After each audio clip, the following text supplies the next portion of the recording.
Screen दिखाई दे रही है निशिगंधा आपको? Yes ma'am. हाँ, चलिए आज हम कुछ ऐसे पात्र की ओर नजर डालने वाले हैं जैसे कि गदल। आप सभी लोगों से पहले तो क्षमा याचना करते हैं क्योंकि एग्जाम ड्यूटी थी जिस कारण हम कॉलेज गए थे और कॉलेज से रिटर्न आए और फिर उसके बाद में ये सब बातें तय हुई कि लेक्चर सभी लेना है। दोस्तों, भारतीय संस्कृति रही है अतिथि देवो भव की और साथ ही के अनुरूप जब हम भारतीय नारी की ओर हमारी दृष्टि डालते हैं तो भारतीय नारी हमेशा से ही सीमाओं में बंधी हुई, सामाजिक मर्यादाओं में बंधी हुई दिखाई देती है। लेकिन गदल एक ऐसा पात्र रांगे राघव जी के द्वारा प्राप्त होता है चूंकि वह उस सामाजिक मर्यादाओं को नहीं मानती हैं, उन बंधनों में नहीं बन पाती हैं। लेकिन एक अनोखा पात्र कैसे किस प्रकार से हमारे सम्मुख आता है, एक दृष्टि से यदि हम देखते हैं कि गदल यह क्या है, तो वास्तविक तौर पर रांगे और राघव जी की यह सबसे प्रभावी कृति के रूप में, एक प्रभावशाली कहानी के रूप में समझी जाती है। गदर एक ऐसा शक्तिशाली चरित्र के रूप में उभर कर आता है जैसे प्रेम और मर्यादा इसकी रक्षा के लिए वो कुछ भी कर सकती है। गदर निम्न जाति की है और उसके लिए उसका सम्मान और कानून बिरादरी से भी बड़ा माना जाता है। अपने व्यक्तित्व की गरिमा की रक्षा हर स्तर पर वह करती है। देखिए, जैसे हम लोग इसके पूर्व भी आपको बता चुके हैं कि नारी डिपेंड रहती है। नारी डिपेंड रहती है, किन किन लोगों पर डिपेंड रहती है, क्या आपको पता है बिटिया? बता सकती है आप लोग? हम किसके किन किन लोगों हाँ पर? मैम, मैं बता। हाँ जी, बताइएगा। पहले तो शादी से पहले अपने पिता पर डिपेंड रहती है। शादी के बाद पति के साथ डिपेंड रहती है। फिर बूढ़ी हो जाने के बाद अपने लड़के लड़के पर डिपेंड रहती है। बिल्कुल बढ़िया बेटा, बिल्कुल सही बात कही आपने कि 3 लोगों पर वह डिपेंड रहती है। पहली चीज तो है कि जैसे जन्म होता है, यौवन अवस्था छा जाती है, तब तक वो अपने पिता पर, गले में मंगलसूत्र आने पर अपने पति पर, और गले का मंगलसूत्र और सिंदूर जब मिट जाता है तो स्वाभाविक तौर पर वह अपने बेटे पर डिपेंड होती है। और ऐसा ही गदल नाम का पात्र अपने पति जब नहीं रहता है तो सर्वसाधारण तौर पर आपको पता होगा कि जब नारी का पति नहीं रहता और यदि उसके घर में उसका देवर होता है या जेठ होता है जिसकी पत्नी नहीं है ना, उसके साथ उसकी शादी के रूप में उसे बांधा जाता है, आपको पता होगा। और गदल यह पात्र ऐसा ही दिखाई देता है कि गदल को ऐसा लगता है कि उसका जो देवर है उसे अपना ले। भले ही गदल के देवर ने उसके बेटे को अपनाया है, उसकी हर परवरिश की हुई है, हर चेतना को उसने समझा हुआ है। गदल का देवर जो है वो भी उससे उतना ही प्यार करता है, लेकिन सामाजिक मर्यादाओं के रहते वह उस प्यार का इजहार नहीं कर पाता। लेकिन प्यार का इजहार जब वो नहीं कर पाता तो गदल उसे छोड़कर दूसरे किसी के घर पर चली जाती है, और जब वो वहां से घसीट कर उसका बेटा उसे लेकर अपने घर पर लेकर आता है तो देखिएगा कि उसकी हालत कैसे होती है। हाँ अंकिता, आप लेक्चर ज्वाइन कर लो। देखिएगा किस प्रकार से वह अपने आप में अपने व्यक्तित्व को बचाने के का क्या प्रयास करती हैं, और जब उन सामाजिक मर्यादाओं को, हेलो, ये अंकिता को बोला था, अंकिता अभी बार बार कॉल कर रही है, अंकिता जुड़ी नहीं है, तो कोई आप में से होगा तो प्लीज उस बच्ची को मैसेज करवा दीजिएगा कि लेक्चर्स ऑन हो गया है। पहले उनका कॉल आया था, हम उनको कॉल कर रहे थे। आप उनको बता दीजिएगा जैसे भी आपको मैसेज यदि आप लोग फॉरवर्ड कर सकते हैं तो उसे कि लेक्चर्स स्टार्ट हो गया है, यू अटेंड दिस लेक्चर। तो देखिएगा कि जैसे हम गदल की बात कर रहे हैं तो जैसे पता चल जाता है कि गदल अपने देवर को छोड़कर दूसरे किसी व्यक्ति के साथ जब अपना कार्य करने के लिए लोलुप हो जाती है, निश्चित ही तौर पर उसका देवर उसे खफा हो जाता है और एक ही दिन में वह बीमार हो जाता है। जब वह बीमारी की ओर चला जाता है तो देखिए किस प्रकार का उत्तरदायित्व वह करना चाहती थी, लेकिन वह क्या कर जाती है, कहानी के अंत में हम उसे देखने का प्रयास करते हैं। दोस्तों, यह कहानी भारतीय संस्कृति को हिला देने वाली कहानी है, ध्यान में रखिएगा। हम इस वाक्य पर कल भी डिपेंड थे, आज भी डिपेंड है कि भारतीय संस्कृति को नारी के रूप में अत्यंत महान रूप में माना जाता है, नारी को पूजनीय माना जाता है, नारी को देवी के रूप में, शक्ति के रूप में माना जाता है। लेकिन जब देवी और शक्ति का रूप अपनी ओर से नहीं छोड़ती है तो देखिए किस प्रकार से, क्या समाज उसे प्रताड़ित करता होगा, क्या समाज उसे लांछित और वांछित करता होगा, क्या नारी की इस स्थिति को क्या समाज आत्मसात करता होगा। इन सभी प्रश्नों को लेकर गदल यह कहानी रखी गई। रांगे राघव जी ने वास्तविक तौर पर उस जमाने की यदि बात करते हैं जिस जमाने में यह कहानी लिखी गई, तो रांगे और राघव जी के द्वारा लिखित यह कहानी वास्तविक तौर पर हमें भारतीय नारी की उस यथार्थता का दर्शन करवाती है, जहां पर भारतीय नारी को स्वतंत्रता के रूप में प्राप्त करवा दी, और वही स्वतंत्रता जब स्वैराचार का रूप धारण कर लेती है तो गदर जैसी नारियों का निर्माण हो जाता है। जहां पर स्वामी विवेकानंद जी हमें चरित्र निर्माण की बातें सिखलाते हैं, उठो युवाओं तुम जागृत हो जाओ वाला सिद्धांत हम लोगों के माध्यम से दिया जाता है, तो कहां पर ये गदल के जैसे पात्रों का निर्माण होना या चरित्रों का निर्माण होना कहां पर संभव है। लेकिन दोस्तों, यह बात तय है कि रांगे राघव जी ने जो समाज में चित्रण देखा उसे उन्होंने अपने लेखनी के माध्यम से निश्चित करते हुए प्राप्त किया। और यहाँ पर प्रस्तुत है गदल की रांगे राघव जी के द्वारा लेखनी के द्वारा लिखित उनके लेखनी से निश्रुत कहानी गदल। प्रास्ताविक क्लियर हो गए बेटा आप सभी लोगों को?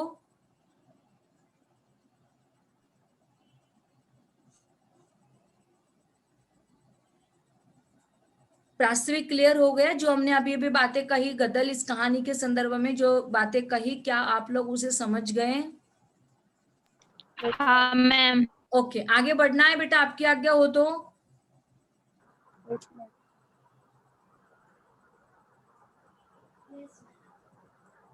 आपकी आज्ञा हो तो हम लोग आगे बढ़े। Yes ma'am. ओके ओके ठीक है।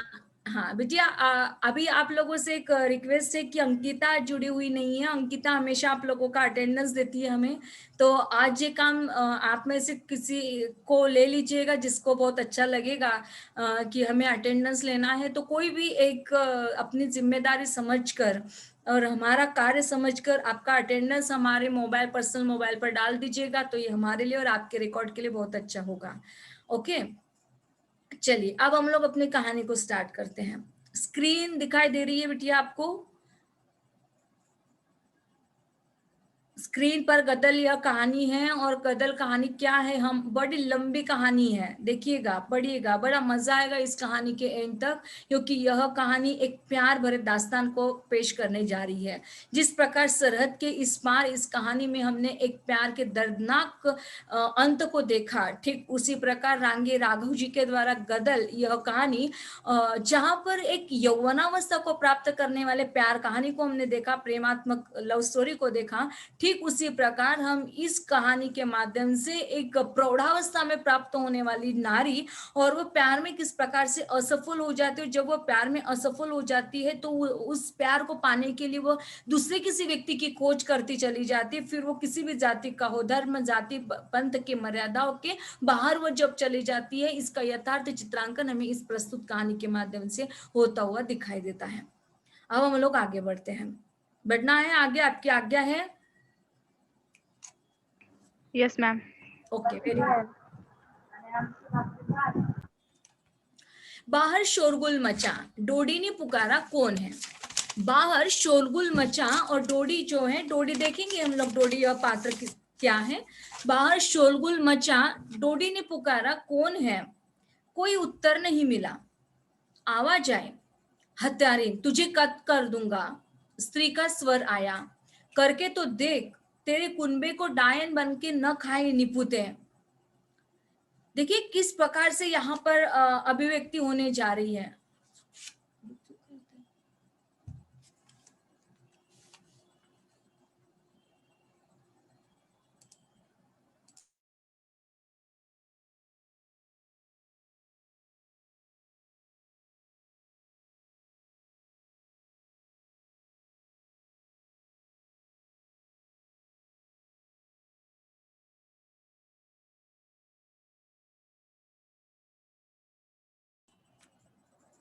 बाहर शोरगुल मचा।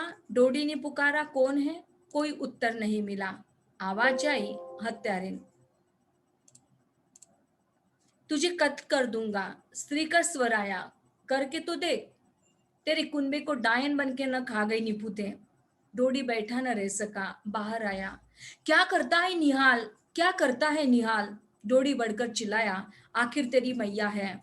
मैया है कहकर निहाल हट गया। अब क्लियर हो गया बेटा कि डोडी नाम का जो पात्र है, आपके पास आपकी कॉपी होगी, पेन होगा, आप उसके साथ राइट डाउन करके चलिएगा कि रांगे राघव जी की कहानी में डोडी जो पात्र है, डोडी यह पात्र देवर के रूप में आ रहा है, मतलब उसका जेठ है, लेकिन यहाँ पर उसे देवर के रूप में माना जाता है, जेठ के रूप में डोडी, है ना।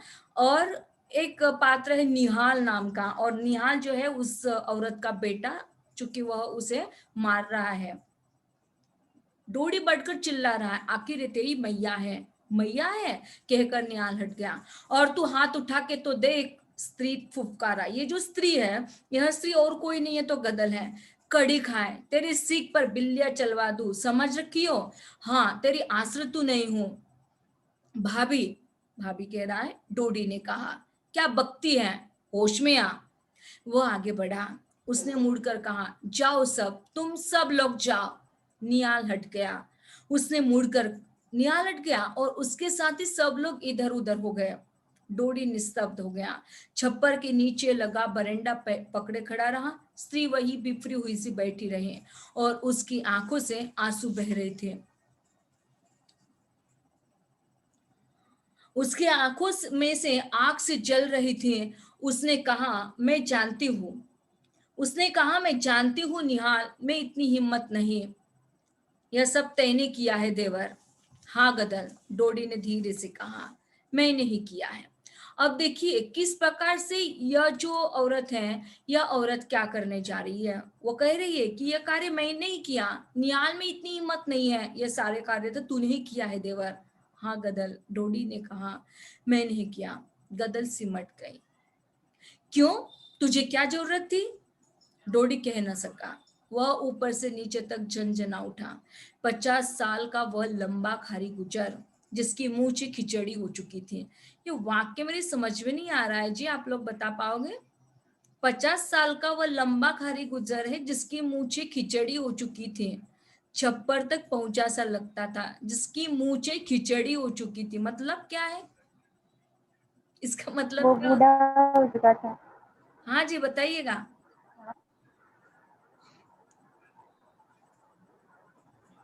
वो 50 साल का आदमी था। हाँ, तो बिल्कुल सही है, 50 साल का तो बता ही दिया, लेकिन जिसकी मूछें खिचड़ी हो चुकी थी, इसका मतलब मेरी समझ में नहीं आ रहा है, क्या आप लोग समझ रहे हो? उसकी मूछें भी सफेद हो चुकी थी। और कुछ बाल थे मूछे पर और कुछ चले गए थे, दैट्स कॉल्ड खिचड़ी हो जाना। मतलब खिचड़ी से तात्पर्य काले और सफेद। क्लियर हो गए? समझ में आया क्या? उसके कंधे की चौड़ी हड्डियों पर अब दिए का हल्का प्रकाश पड़ रहा था। उसके शरीर पर मोटी फतू थी। टेस्ट। और उसकी धोती घुटनों के नीचे उतरने के पहले ही झूल कर देकर चुस्त ऊपर की ओर लौट जाती थी। बिटिया, आपको सवाल पूछा जा सकता है। सवाल आपका ऐसा होता है कि डोडी का चरित्रांकन कीजिए या डोडी की चरित्रगत विशेषताओं को रेखांकित कीजिए।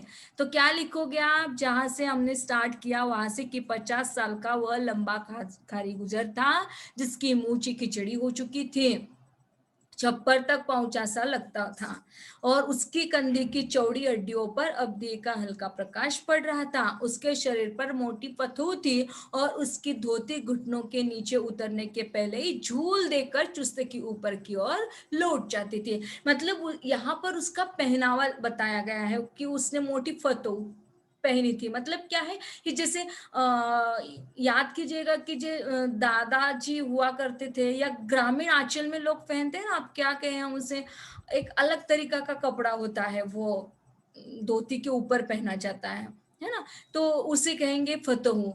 तो उसका, और वह इस प्रकार से झूल देकर, मतलब बड़ा सा लंबा सा जो उसकी धोती थी, तो घुटनों के नीचे में वो झूल देकर चुस्त से ऊपर की ओर लौट जाती थी, मतलब प्रेस न की था, कितने दिनों से प्रेस न करने से अपने आप ऊपर चला जाता है। आपको पता होगा कि ऐसी पुरानी साड़ी होती है मम्मा की, आपके तो पास नहीं होगी या होगी, आई डोंट नो। पुरानी साड़ी होती है जिसे बहुत बार पहनते हैं, पहनते पहनते तो अपने आप वो प्रेस न करने के कारण ऊपर चली जाती है ना। ठीक वैसे ही इसकी जो धोती है, उसे प्रेस न करने की वजह से वह धोती ऊपर चली जाती है। उसका हाथ कर रहा था और वह इस समय निस्तब्ध खड़ा था। स्त्री उठी। वह लगभग 45 वर्षीय थी और उसका रंग गोरा होने पर भी आयु के धुंधलके में अब महिला सा दिखने लगा था। उसको देखकर लगता था कि वो फुर्तीली थी। अब ये कौन होगी? Do you understand? Do you guess? क्या आप लोग गेस कर सकते हो? Can you guess? गदल। वेरी गुड, बहुत बढ़िया। स्त्री उठी। वह लगभग 45 वर्षीय थी और उसका रंग गोरा होने पर भी आयु के धुंधलके में अब बेला सा दिखने लगा था। उसको देखकर लगता था कि वो फुर्तीली थी। जीवन भर कठोर मेहनत करने से उसकी गठन के ढीले पड़ने पर भी उसकी फुर्ती अभी तक मौजूद थी। मतलब वो फुर्तीली थे। देखिए ना, कई लोग ऐसे होते हैं कि चुस्तीले होते हैं, बहुत एज होने के बावजूद भी वही दिखाई नहीं देते हैं, या हम यूं कहें कि उनमें चुस्ती वैसी ही होती है, मतलब वो फुर्तीले ही रहते हैं, है ना। तो अब देखिएगा कि उन दोनों के संवाद, उन दोनों के जो कोऑर्डिनेशन है, उन दोनों का कम्युनिकेशन है, वो कैसे होता है। वो कहता है कि तुझे शर्म नहीं आती गदल? डोडी पूछ रहा है। क्यों? शर्म क्यों आएगी? गदल ने पूछा। डोडी क्षण भर सख्त पड़ गया। भीतर के चौबारे से आवाज आई, शर्म क्यों आएगी इसे? शर्म तो उसे आए जिसकी आंखों में हया बची हो। निहाल कहता है। डोडी चिल्ला, तू चुप रह। मतलब अब देखिए कि केवल देवर और भाभी में चर्चा नहीं है, बल्कि उस क्या जो बेटा है निहाल नाम का, तो निहाल और इन दोनों तीनों के बीच में भी चर्चा चल रही है। आवाज बंद हो गई। गदल ने कहा, मुझे क्या क्यों बुलाया है तूने? एक मिनट, एक कॉल रिसीव कर ले। हेलो। हाँ कविता। हाँ जी। हाँ हाँ जी, सब लोगों को बता दीजिएगा आप कॉल करके कि सब लोग टाइम पर ज्वाइन हो जाइएगा, ठीक है? कि 12:45 को?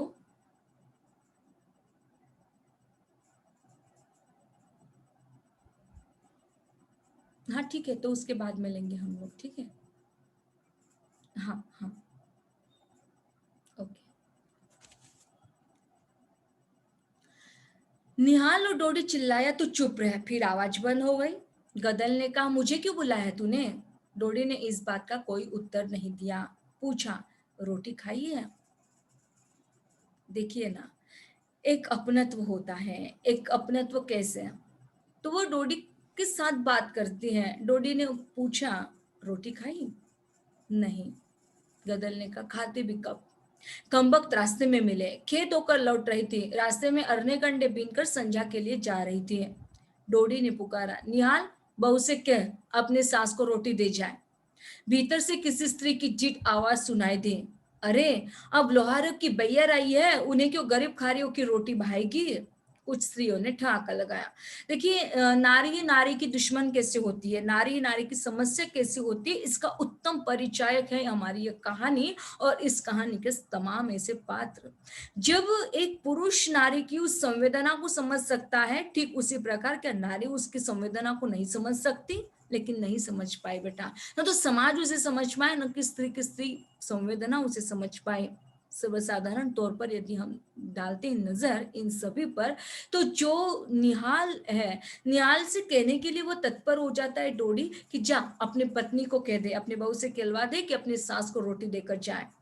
लेकिन वही स्त्री एक स्त्री की संवेदना को न समझते हुए तुरंत क्या कह देती है, अरे अब तो लोहारों की बेयर आई है, मतलब लोहार के पास गई थी हमारी गदल, जिस कारण वो कहता है कि लोहार की बेयर आई है, उन्हें क्यों गरीब खारियों की रोटी भाएगी? मतलब अब तो लोहार एक तो उच्च जाति का हुआ और ये जो डोडी है निम्न जाति का, तो खारियों की रोटी तुम कैसे भाएगी? और फिर कुछ स्त्रियां जो है वहां पर ठहाके लगा रही है। निहाल चिल्लाया, सुन ले परमेश्वरी, जग असाई हो रही है, खारियों को तो तूने नाक कटाकर छोड़ी। मतलब जब गदल उसे छोड़कर, डोडी को छोड़कर या परिवार को छोड़कर लोहार के घर पर चली गई तो नाक कट गए। इस वाक्य को जरा गौर कर सुनिएगा, देखिएगा, पढ़िएगा, आत्मसात कीजिएगा, अपने आचरण में लाने का प्रयास कीजिएगा कि खारियों की तो तूने नाक कटाकर छोड़ दे। हाथ कट जाए तो कोई बात नहीं, पैर कट जाए तो कोई बात नहीं, ध्यान से सुनिएगा। हाथ कट जाए तो लोग देखने के लिए आएंगे, पैर कट जाए तो लोग देखने के लिए आ जाएंगे, लेकिन नाक यदि एक बार कट गई तो क्या होगा? पूरी दुनिया परास्त हो जाएगी बेटा। इसलिए आप सभी को ये जो कहानी है ये परामर्श देती है हम सभी लोगों को कि हमें अपने नाक को कैसे बचाना चाहिए। तो देखिएगा कि एकमात्र नारी, लेकिन एकमात्र नारी किस प्रकार से पूरे परिवार को घुमा देती, किस प्रकार से पूरे परिवेश को घुमा देती, इसका एकमात्र रीजन हमारी गदल तो चली गई लोहार के घर पर, लेकिन लोहार के घर पर जाने के कारण उसकी जो पूरे समाज में जग असाई हुई है, तो क्या समाज उसे माफ कर देगा? क्या समाज उसे प्रताड़ित नहीं कर पाएगा? देखते आगे क्या होता है। यहां तक क्लियर हुआ? आपकी आज्ञा है आगे बढ़ने की? हाँ मैम। ओके, थैंक यू बेटा। गुन्ना मरा तो 55 बरस का था। ये गुन्ना क्यों, कौन होगा गुन्ना? Who's this person गुन्ना? Can you guess Nishigandha? Ma'am वो गदल का बेटा होगा या बेटी होगी। फिर से चुकी है, गदल का बेटा होगा जो मर चुका है। फिर से एक बार गदल का पति हो सकता है। वेरी गुड वैशाली, बहुत बढ़िया बेटा। गुन्ना मरा तो 55 बरस का था, गदल विधवा हो गए। गदल का बड़ा बेटा निहाल 30 वर्ष के पास पहुंच रहा था। उसकी बहू दुल्ला का बड़ा बेटा 7 का, दूसरा 4 का, और तीसरी छोरी थी जो उसके गोद में थी। निहाल से छोटी तरह ऊपर की 2 बहनें थी, चंपा और चमेली, जिसका क्रमशः जाज और विश्वारा गांव में ब्याह हुआ था। आज उनकी गोदियों से उनके लाल उतरकर धूल में गुटरुवन चलने लगे थे। अंतिम पुत्र नारायण अब 22 का था, जिसकी बहू दूसरे बच्चे की मां बनने वाली थी। ऐसी गदल इतना बड़ा परिवार छोड़कर चली गई थी और 32 साल के एक लोहरे गुजर के यहाँ जा बैठी थी। सुना आपने कि मतलब जब उसका पति 55 साल का था तब गदल विधवा हो गई। गदल का बड़ा बेटा निहाल जब 30 वर्ष के पास पहुंच रहा था, उसकी बहू थी, उसकी बहू से तात्पर्य उसकी अपनी पत्नी थी, और उसकी पत्नी मतलब उसका बेटा 7 साल का, दूसरा 4 साल का, और तीसरी उसकी जो छोरी थी मतलब उसकी लड़की जो उसके गोद में थी। निहाल से छोटी तरह ऊपर की 2 बहनें थी, चंपा और चमेली, जिसका क्रमशः झांझ और विचवारा गांव में ब्याह हुआ था। आज उनकी गोदियों से उनके लाल उतरकर धूल में गुटरोवन चलने लगे थे। मतलब इतना बड़ा परिवार होने के बावजूद भी हमारी गदल लोहार के घर पर चली गई, उसे छोड़कर, और इतने बड़े परिवार को छोड़कर चली गई। निश्चित ही तौर पर यहाँ हम इस निष्कर्ष पर पहुंच जाते हैं, जिस सामाजिक मान मर्यादाओं के बीच में नारी को रखा जाता है, गदल इस पात्र के माध्यम से रांगे राघव जी ने उन सभी सामाजिक मर्यादाओं को परित्यज्य कर देने के लिए हमारी गदल बाधित हो गए। क्या ऐसा रीजन रहा कि इतना बड़ा परिवार छोड़कर वो चली गई? क्या ऐसा रीजन हो सकता है? Can you guess? क्यों वह अपना इतना बड़ा परिवार छोड़कर चली गई? गदल का तो बेटा भी था, 30 वर्ष का था, उसकी बहू थी, बेटे थे, उसकी बेटियां थी, बेटे की बेटियां भी थी। तो क्यों, क्या ऐसा रीजन रहा कि जिस रीजन से वो अपने इतने बड़े परिवार को छोड़कर चली गई, और वो भी 32 साल के एक लोहरे गुजर के यहाँ पर जा बैठी थी? कैन यू उसे सम्मान नहीं मिलता था। उसे घर पर सम्मान नहीं मिलता था। और क्या बूढ़े लोग सम्मान के भूखे होते हैं, आपको लगता है साई?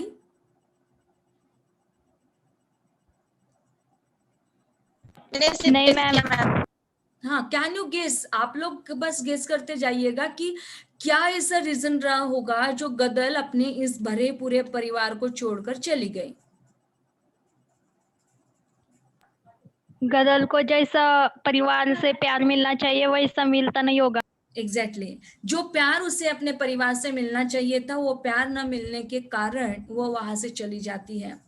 लेकिन क्या वह उस लोहार के घर पर भी खुश रह पाएगी या नहीं, अंतिम दौर तक हम उस कहानी के साथ जुड़ेंगे और देखेंगे। यहाँ तक क्लियर हुआ बेटा आपको? क्या आज्ञा है आगे बढ़ने की?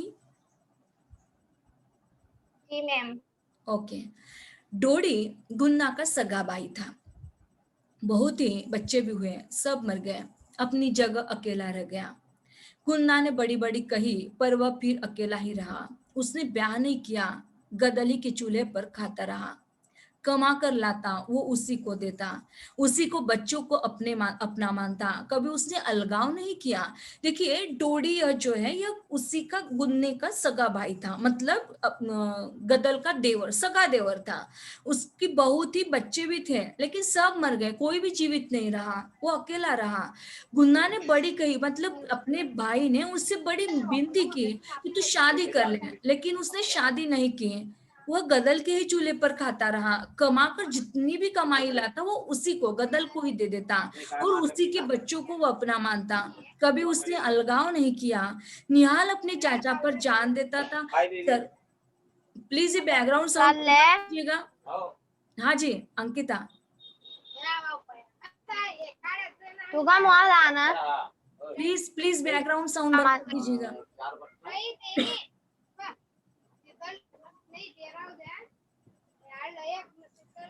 प्लीज जिसका भी किसी का ऑन है।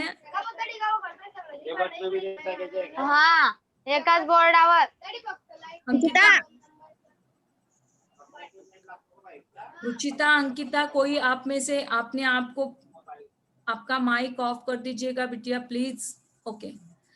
वो देखिएगा कि जब हम गुन्ना की बात करते हैं तो गुन्ना का सगा भाई डोडी था। बहुत ही बच्चे थे लेकिन सब मर गए थे, अब वो अकेला रहता था। सब लोग उसे मनाते थे लेकिन गुन्ना न माना। गदल की ही चूल्हे पर वो खाता रहा, कमा कर लाता था उसी को देता था, उसी के बच्चों को अपना मानता था, कभी भी उसने अलगाव नहीं किया। निहाल अपने चाचा पर भी जान देता था और फिर खारी गुजर अपने को लोहारी से ऊंचे समझते थे। गदल जिसके घर बैठी थी उसका पूरा कुनबा था।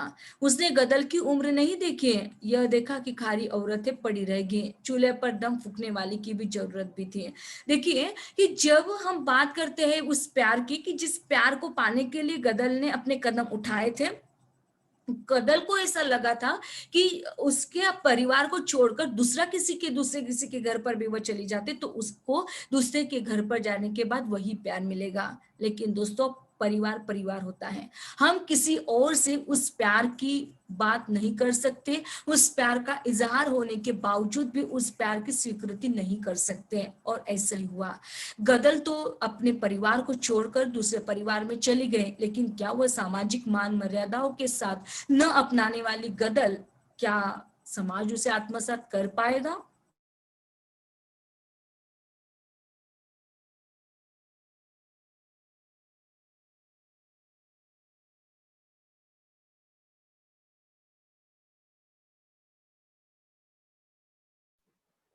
मैम।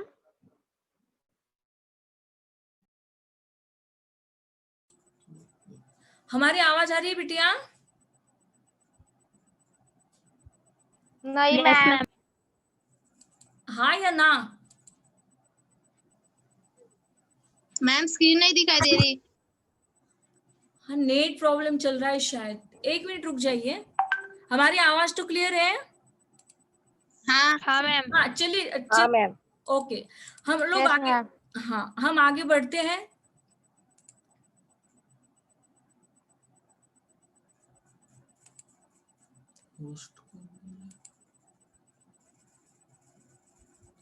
वैशाली साल्वे,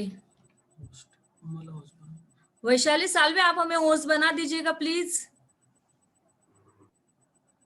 वैशाली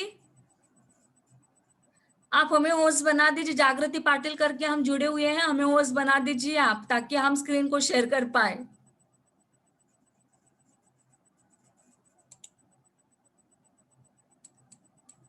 वैशाली आप सुन तो रही हो?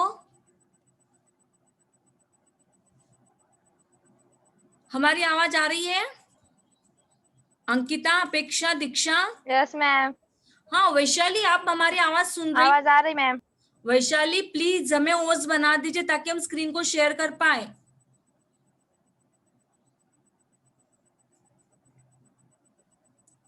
शायद वो आपकी आवाज नहीं सुन पा रही मैम। हाँ चलिए ठीक है, हम आपको केवल बताते हैं।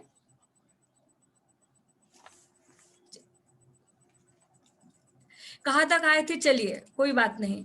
हम लोग आए थे कि गदल प्यार के लिए तड़प रही थी और उस प्यार को पाने के लिए वो चली गई थी, और उसी प्यार को अपनाने की कोशिश वह निरंतर रूप से कर रही है।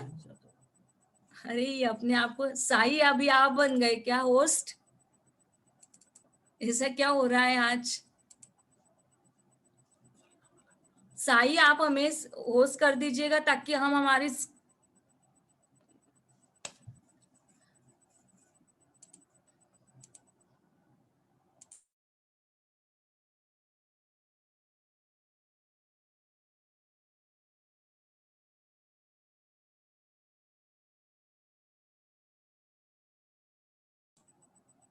साई आप हमें कर दीजिए प्लीज, जल्दी से होस्ट बना दीजिए।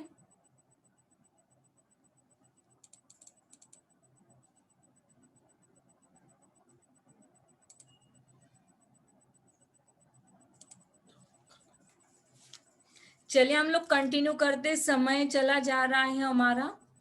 तो गदल जिसके घर पर बैठी थी उसका पूरा कुनबा था। उसने गदल की उम्र न देखी, यह देखा कि खाली औरत है पड़ी रहेगी, चूल्हे पर दम फूकने वाले की भी जरूरत भी थी।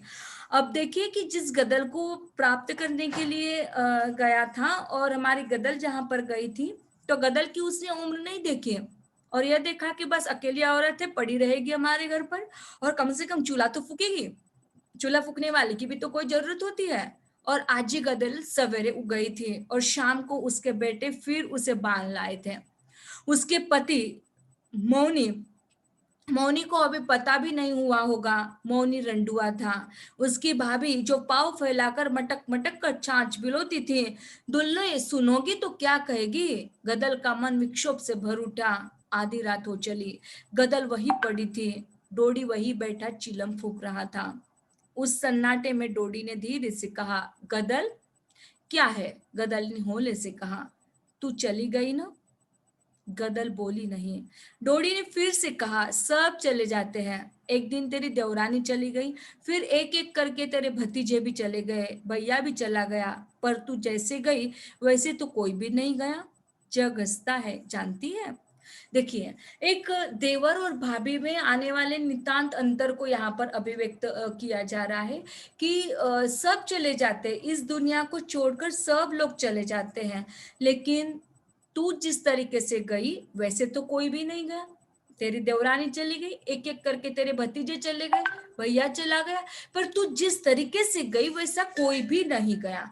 अब देखिए ऐसा क्यों नहीं गया, क्योंकि जिस प्यार को पाने के लिए गदल अपने परिवार को छोड़कर लोहार के घर पर चली जाती है, ऐसा तो कोई नहीं गया, और जिस कारण जग हसाई होती है। और तू जानती है यह।